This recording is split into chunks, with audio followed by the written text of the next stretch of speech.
Welcome friends, 2024-এর অষ্টাদশ লোকসভা ভোটের ফল ঘোষণা হয়েছে 4 জুন 2024। এই ফলাফলের ভিত্তিতে কোন লোকসভা কেন্দ্রে কোন দল কোটি করে বিধানসভা কেন্দ্র জয়লাভ করলো একটু দেখে নেব।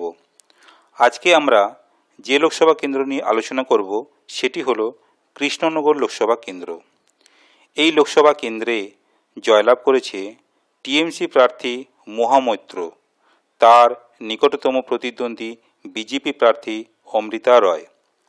তাদের প্রাপ্ত ভোট যথাক্রমে 6,28,789 এবং 5,72,084। জয়ের ব্যবধান 56,705। এই কৃষ্ণনগর লোকসভা কেন্দ্রে 7টি বিধানসভা কেন্দ্রের মধ্যে টিএমসি জয়লাভ করেছে 5টি বিধানসভা কেন্দ্র এবং বিজেপির জয়লাভ করেছে 2টি বিধানসভা কেন্দ্র। ভিডিওটি ভালো লাগলে আপনারা শেয়ার করবেন। আপনারা ভালো থাকবেন, সুস্থ থাকবেন। ধন্যবাদ।